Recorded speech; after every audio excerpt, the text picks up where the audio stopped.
시골에 계신 어르신들에게 복음을 전하다 보면 이제 국내 선교를 가서 어떤 교회를 이제 거점으로 두고 주변에 있는 막 농사하시는 어르신들에게 이제 복음을 전하게 될 때에 어르신, 저희들 저쪽 교회 통해서 여기 오게 됐습니다. 혹시 교회를 다니세요? 라고 물어보면 거의 다 이렇게 이야기하십니다. 나는 교회를 안 가. 교회 가셔야죠. 예수님 믿으셔야죠. 라고 하면 나는 죄가 많아서 교회를 못 가라고 거의 대부분은 그렇게 이야기를 하고 계십니다. 그분들의 마음속에는 교회는 죄가 없는 사람들만 가는 곳이야 라는 생각이 있으신 듯합니다. 또 죄를 가지고 교회 가면 무언가 안 좋은 일을 당하게 될 것이다 라는 생각도 그분 가운데 일어나는 것이라는 생각이 들었습니다. 맥락은 좀 다르지만 이제 치과에 가는 것도 비슷합니다. 제가 치과를 다니고 있는데 치과에 가서 누우니까 간호사 선생님이 물어보십니다. 긴장되거나 떨리거나 하지 않냐고 막 이렇게 물어보십니다. 그냥 아무 생각 없이 그냥 누웠는데 그렇게 물어보시니 치과가 참 무섭고 두려운 곳이구나, 그렇게 생각하는 사람들이 많이 있구나라는 생각이 들었습니다. 아픔을 가지고 치과에 가는 것도 두려워하는 그런 모습들이 있는 것이죠. 한편으로는 우리가 가지고 있는 죄의 문제도 치과의 문제와 참 많이 비슷하다는 생각이 들었습니다. 처음에 죄를 지었을 때 죄를 고백하고 회개하면 하나님께서 용서해 주시고 이제 이 죄로부터 자유로울 수 있게 될 것입니다.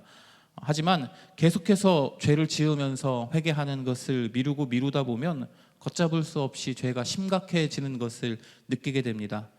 나의 악하고 죄악된 모습이 습관이 되고 문화가 되어서 어찌할 수 없을 정도까지 이르게 되는 것이죠. 작은 충치만 가지고 치과에 가면 간단하게 해결될 문제를 미루다 보면 치아를 뽑고 또 거기다가 뭘 나사를 받고 막 하는 고통은 고통대로 느끼고 또 비용은 비용대로 나가게 되는 것이죠. 그리고 병원에 가는 것도 점점 더 두려워지게 됩니다. 오늘 이제 함께 읽으신 본문은 아주 익숙한 본문입니다. 중풍병자를 데리고 온 4명의 친구들이 사람들로 인하여서 예수님께 다가갈 수 없게 되자 지붕을 이제 뜯어내고 중풍병자를 예수님께 내려보내는 그런 장면입니다. 어린 시절에 가장 많이 기억에 남는 성경 이야기 중에 하나일 듯합니다. 그래서 오늘은 이 말씀을 통해서 예수님이 어떤 분이신지를 먼저 살펴보고자 합니다. 병고침과 죄사함의 권세를 모두 지니신 분임을 말씀을 통해서 한번 알아본 후에 그 예수님께 우리가 나아가야 된다라는 말씀을 드리려고 합니다. 그리고 그 예수님께 나아갈 때 우리 모습이 어떠해야 되는지까지를 한번 살펴보는 시간을 갖도록 합니다. 그래서 제목을 지붕을 뚫고 주님께라고 정했습니다. 그 드라마에 지붕 뚫고 하이킥 뭐 이런 것이 있었잖아요. 이제 본문에서는 지붕을 위에서 아래로 이제 뚫게 됩니다. 그리고 그 구멍으로 이제 중풍병자를 내려보내는 그러한 장면입니다. 말씀으로 들어가면 마가복음 2장은 수일 후라는 말씀으로 시작합니다. 1장의 마지막 부분에서 예수님은 문둥병자를 고쳐주십니다. 그리고 문둥병자에게 소문을 내지 말아라 라고 이야기했는데 문둥병자는 수많은 사람들에게 자신의 일을 이야기했죠. 그리고 많은 사람들이 예수님께 몰려들게 됩니다. 이 사건이 있은 지 수일 후라는 의미입니다. 계속해서 예수님께 사람들이 몰려들었기 때문에 예수님은 마을에 들어가지도 못하시고 바깥에 있는 한적한 곳에 계시게 됩니다. 그리고 어떻게 알았는지 사람들이 그 예수님을 찾아와서 예수님께 가르침을 받고 예수님이 행하시는 병고침의 사역들을 경험하게 됩니다. 수일 후에 사람들이 좀 잠잠해진 것 같았기 때문에 예수님은 가버나움에 있는 집으로 들어가십니다. 그런데 사람들이 또 어떻게 알았는지 예수님을 만나기 위해서 수많은 사람들이 그 집으로 몰려오게 됩니다. 방마다 사람들이 가득 찼을 것이고 문 앞까지도 들어설 자리가 없었다라고 성경은 기록하고 있습니다. 그리고 예수님은 모여있는 그 사람들에게 도를 말씀하셨다라고 3절에는 기록하고 있습니다. 여기서 이 도는 마가복음의 앞부분에 계속해서 기록되어져 있는 하나님의 복음이라는 것입니다. 그 내용이 1장 15절에 기록되어져 있는데요. 때가 찼고 하나님의 나라가 가까이 왔으니 회개하고 복음을 믿으라라는 내용으로 사람들에게 도를 전하셨을 것입니다. 그렇게 한참 도를 전하고 하나님의 복음을 전하고 있는 그런 상황에서 천장에서 무언가 소리가 들리더니 우스스스하고 흙덩어리 같은 것들이 떨어지는 그런 일이 벌어집니다. 잠깐의 시간이 지나자 천장에 구멍이 생기고 한 명의 병자가 침상에 누인 채로 줄을 달아가지고 내려오는 사건이 발생합니다. 우리가 잘 알고 있는 중풍병자의 친구들에 의해서 일어난 일입니다. 당시 이스라엘의 지붕은 이렇게 평평했습니다. 벽을 세우고 벽 위에 나무로 이렇게 그 구조물을 만든 다음에 갈대나 또는 나뭇가지 같은 것들로 그 위에 올려서 이제 진흙을 덮을 수 있도록, 또는 무슨 진흙이나 점토 같은 것들을 덮고 다져서 만들 수 있도록 그렇게 만든 지붕입니다. 매우 튼튼한 지붕이었고 평평한 지붕이었기 때문에 사람들은 이 지붕에 올라가서, 옥상이라고도 말하는 이곳에 올라가서 베드로 사도는 사도행전에서 이곳에서 기도를 했고요. 어떤 이들은 곡식을 말리기도 하고 어떤 이들은 그곳에서 모임을 갖는 모습도 보이고 있습니다. 지붕은 좀 걸어 다닐 수 있을 정도로 매우 단단한 구조를 가지고 있었는데 흙으로 이제 굳혔기 때문에 좀 파내면 이 지붕을 뚫고 구멍을 낼 수가 있었던 듯합니다. 중풍병자의 친구들이 그렇게 지붕에서 구멍을 뚫고 있었던 것이죠. 외부에서 지붕으로 올라갈 수 있는 계단들도 거의 만들어져 있었기 때문에 사람들에 의해서 예수님께 다가갈 수 없게 되자 외부의 계단을 이용해서 지붕에 올라가고 지붕을 이렇게 뚫어가지고 구멍을 내고 구멍으로 예수님을 쳐다봤겠죠. 그리고 그 예수님께 자신들의 친구인 중풍병자를 줄로 매달아서 내리게 되었던 것입니다. 예수님의 입장에서는 하나님의 도를 전하시는 그 자리에서 갑자기 천장에서 흙이 떨어지는 경험을 하신 것입니다. 무슨 일인지 궁금하여 위를 올려다 보셨을 것이고, 구멍이 생기고 그 구멍이 커지더니 침상이 하나 줄에 매달려 내려오는 것을 보셨을 것입니다. 그리고는 어찌된 영문인지를 아시고 5절과 같이 말씀하십니다. 우리 5절의 말씀을 같이 한 목소리로 읽습니다. 예수께서 그들의 믿음을 보시고 중풍병자에게 이르시되 작은 자야 내 죄사함을 받았느니라 하시니. 아멘. 아마도 중풍병자의 친구들의 믿음을 이야기하시는 듯 보입니다. 예수님께 나아가기만 하면 치유를 받을 수 있다라는 믿음을 가지고 있었던 것이죠. 그런데 여기에서 예수님은 조금은 이해하기 어려운 말씀을 하십니다. 물론 지금의 우리들이라면 분명히 잘 알고 있는 내용입니다. 바로 작은 자야 내 죄사함을 받았느니라 라고 말씀하신 것입니다. 중풍병에 걸린 병자들에게, 또 병자와 그 친구들에게 그들의 믿음을 칭찬하시면서 너의 병이 다 고쳐졌다, 네가 이제 일어나 회복될 것이다, 일어나 걸어가라 라고 말씀하시기 전에 내 죄사함을 받았느니라, 죄를 사해 주시겠다라고 말씀을 하신 것입니다. 예수님의 말씀을 들은 사람들은 이게 뭐지라고 아마 생각하였을 것입니다. 그리고 거기에 있었던 서기관들은 속으로 이렇게 생각했습니다. 죄사함은 오직 하나님께만 속한 것인데 저 사람이 도대체 뭔데 죄를 사하여 줬다라고 선언을 하는 것이지? 이건 정말로 하나님이 가지고 있는 그 권능을 저 사람이 이야기하는 신성 모독이다라고 속으로 생각하고 있었습니다. 하나님의 자리를 저 사람이 차지했구나, 저러면 안 되는데 저건 정말로 신성 모독이야 라고 생각했던 것이죠. 구약에서는 하나님을 모독하는 것, 하나님의 이름을 모독하는 자는 사형에 처합니다. 우리 레위기 24장 16절의 말씀을 같이 한 목소리로 읽습니다. 여호와의 이름을 모독하면 그를 반드시 죽일지니 온 회중이 돌로 그를 칠 것이니라. 거류민이든지 본토인이든지 여호와의 이름을 모독하면 그를 죽일지니라. 신성 모독, 하나님의 이름을 모독하는 것은 죽음으로 사형에 처해지는 것이 율법의 내용입니다.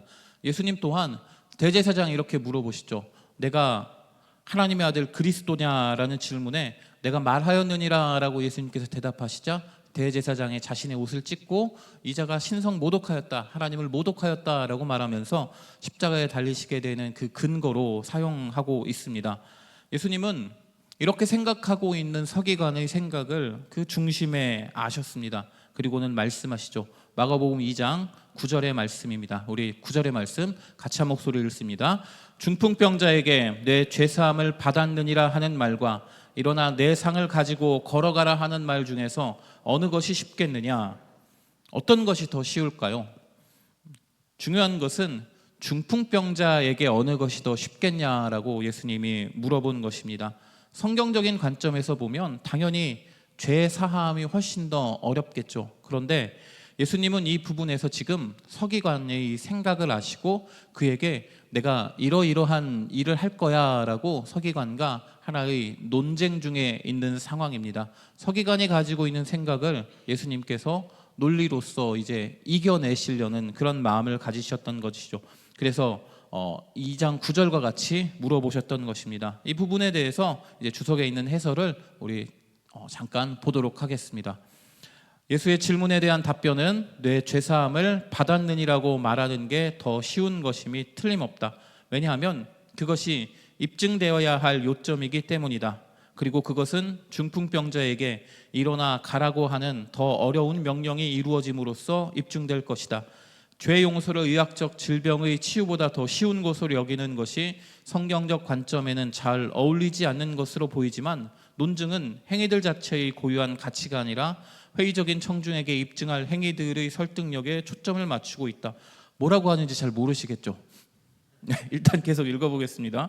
죄를 용서한다는 단순한 구두 주장은 회의를 불러일으키는 반면에 가시적인 치유는 확실한 증거이다. 중풍병자에게 일어나 걸으라고 말하는 것은 만일 성공하지 못한다면 그렇게 말한 자를 조롱거리로 만들게 된다. 그러나 죄가 용서되었다는 주장은 어떻게 그것이 틀렸음을 입증할 수 있겠는가? 라고 이제 어떠한 주석에서 이야기를 하고 있습니다. 어떤 이야기를 지금 주석이 하고 있느냐면 상을 가지고 일어나라 라는 것은 죄 병의 치유를 의미하는 것이죠. 그리고 죄사함을 받았다라는 것은 그 사람의 죄가 사해졌다라는 걸 의미하는 것이죠.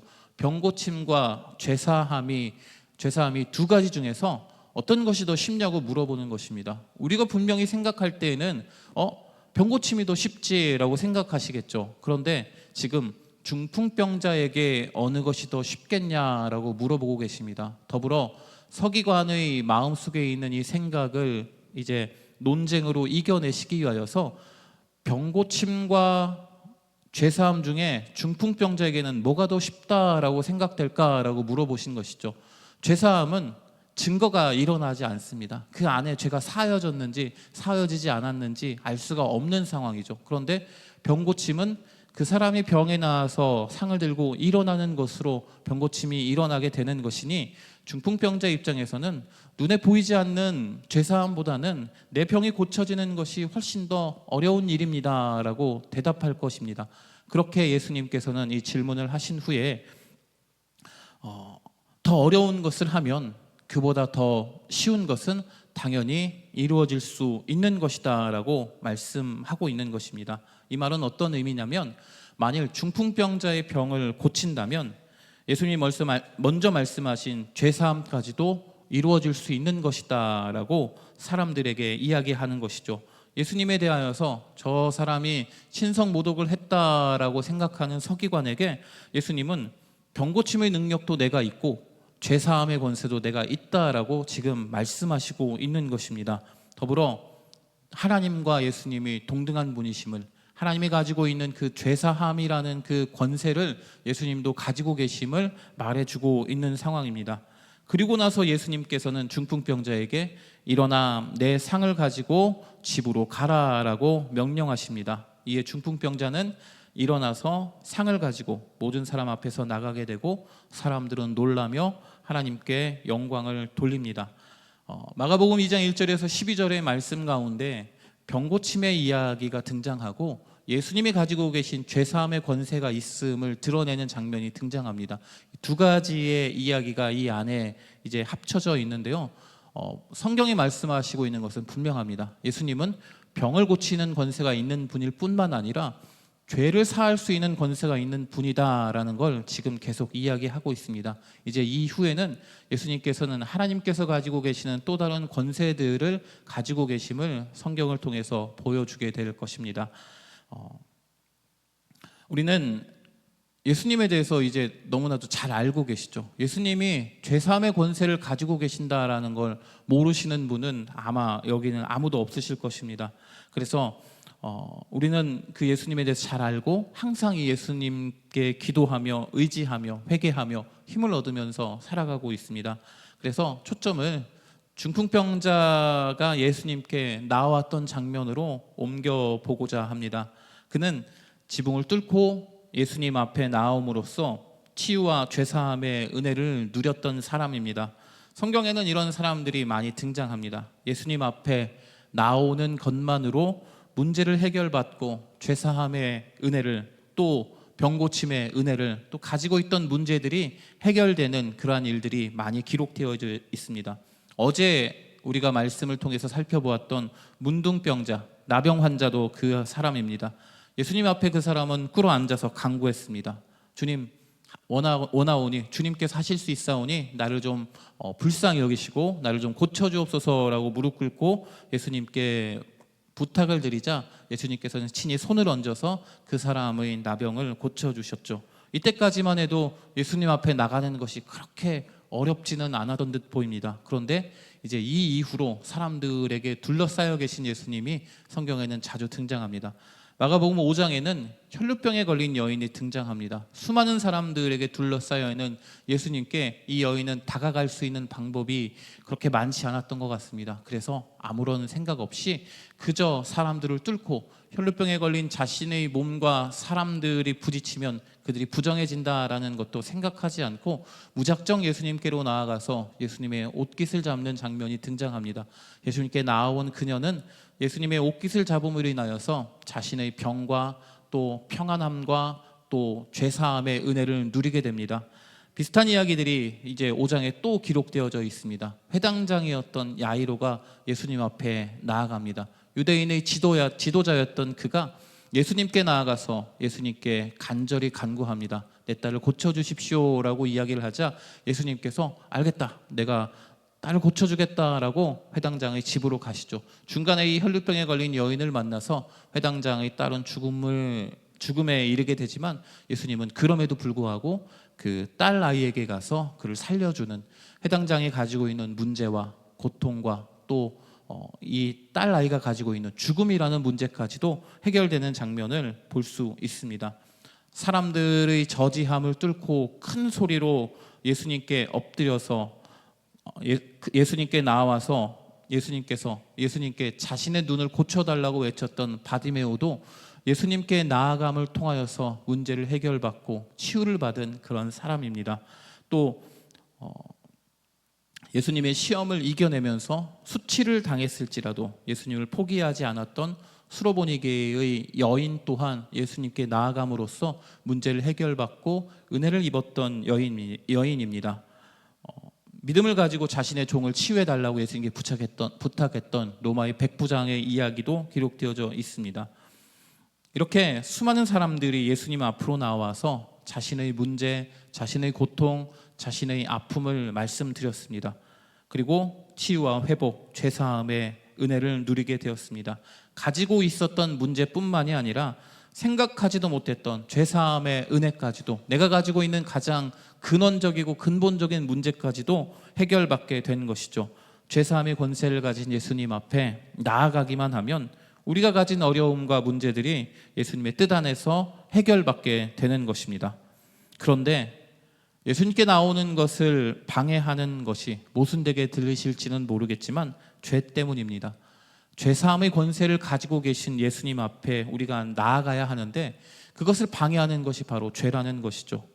예를 들어 보시죠. 부부싸움을 하시면 예배에 가는 것이 어떠신가요? 부부싸움을 하고 기쁘게 예배 드리러 교회로 오실 수 있으신가요? 아마 좀 어려우시겠죠. 또 술을 마신 다음 날 교회에 간다라고 생각하면 그것도 마음에 내키지는 않으실 것입니다. 다른 사람과 다툼이 있고 관계적인 어려움이 생겼을 때에 교회에 간다라고 하는 건 어떤 마음이 드시나요? 잘 가지지 않을 겁니다. 예배에 온전하게 집중하기도 어려워지실 것입니다. 우리 안에 있는 이 죄라는 것이, 죄책감이라는 것이 하나님 앞에 서는 것을 두려워하고 부끄러운 마음이 들게 하는 것이죠. 하지만 죄사함의 권세를 가지신 예수님께 나아가는 것을 머뭇거린다면 처음에 말씀드렸던 치과에 가는 것처럼 작은 충치를 가지고 병원에 가서 간단하게 치료만 하면 되는 것인데, 묵혀두고 오랫동안 이것을 방치한 후에 가게 되면 더 큰 고통과 더 큰 비용을 지불하게 될 것입니다. 죄가 많아서 교회에 못 간다라고 말씀하시는 어른들의 모습처럼 마음이 굳어져 버릴 수 있게 될 것입니다. 예수님께서는 그래서 우리에게 예수님께 나아오라고 성경을 통해서 계속해서 말씀하고 계십니다. 두려워하지 말고 예수님 앞으로 나아오라고 우리 말씀하고 있는데요, 우리 히브리서 4장 15절과 16절의 말씀을 같이 한 목소리로 읽겠습니다. 우리에게 있는 대제사장은 우리의 연약함을 동정하지 못하실 이가 아니요 모든 일에 우리와 똑같이 시험을 받으신 이로되 죄는 없으시니라. 그러므로 우리는 긍휼하심을 받고 때를 따라 돕는 은혜를 얻기 위하여 은혜의 보좌 앞에 담대히 나아갈 것이니라. 아멘. 이 말씀에서 예수님은 우리의 모든 연약함을 동정하신다라고 말씀하십니다. 죄에 대한 시험을 동일하게 받으셨기 때문에 우리의 처지와 우리의 생각을 모두 이해하시고 계신다라는 의미입니다. 하지만 예수님은 이 모든 시험을 이겨내신 분입니다. 예수님은 우리에게 나는 이겼는데 너는 왜 이기지 못하니라고 말씀하시진 않습니다.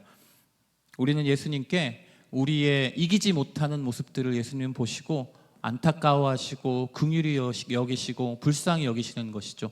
동정하신다라고 히브리서에는 표현하고 있습니다. 그래서 우리는 예수님께 그 긍휼히 여김을 받고 우리를 돕는, 때를 따라 돕는 은혜를 얻기 위해서 예수님께 나아가야 한다라고, 나아가라고 성경은 말씀하고 있습니다. 은혜의 보좌 앞으로 나아가라고 성경은 계속해서 권면하고 있는데요, 이 부분에서 가장 이제 저에게 마음에 와 닿았던 단어가 하나 있습니다. 예수님께 어떻게 나아가냐? 담대히 나아가라고 말씀하고 있습니다. 너희 안에 죄가 있을지라도, 너희 안에 다툼이 있을지라도, 너희 안에 문제가 있을지라도 예수님 앞에 담대한 마음으로, 저분께 나아가면 모든 것이 다 해결받을 거야 라는 마음으로 담대하게 나아가기만 한다면, 우리가 계속해서 살펴보았던 것처럼 우리가 가지고 있는 문제들, 아픔들, 상처들이 주님의 뜻 안에서 모두 해결받을 수 있을 것입니다. 오늘 새벽에 이 자리에 오신 성도님들은 담대하게 예수님 앞에 나오신 분들입니다. 그렇다면 내가 가지고 있는 문제들, 아픔들, 상처들, 우리 가정이 가진 기도의 제목들, 또 교회가 가지고 있는 기도의 제목들을 담대하게 예수님께 말씀드려 보신다면 특별한 은혜를 경험하실 수 있을 것입니다. 오늘만 그러는 것이 아니라 어제도 그러했을 것이고 오늘도 그러했을 것이고 내일도 그렇게 될 것입니다. 담대하게 예수님 앞에 나아가셔서 그분께 내 마음을 고백하고 기도한다면 예수님이 주시는 그 특별한 은혜들, 예수님을 만나 그분의 은혜를 누리는 모든 성도님들이 되실 것입니다. 오늘도 그런 만남의 시간이, 은혜의 시간이 되는 우리 모두가 되기를 주님의 이름으로 축복합니다. 기도하시겠습니다. 하나님 감사합니다. 우리를 사랑하여 주셔서 예배의 자리로 인도하여 주심에 감사합니다. 예수님 앞으로 담대하게 나아올 수 있게 하여 주심에 감사를 드립니다. 좋으신 하나님, 이 시간에 주님께 나와 간절히 기도하는 시간입니다. 우리의 기도를 들어주시고 하나님의 뜻 가운데서 응답하여 주옵소서.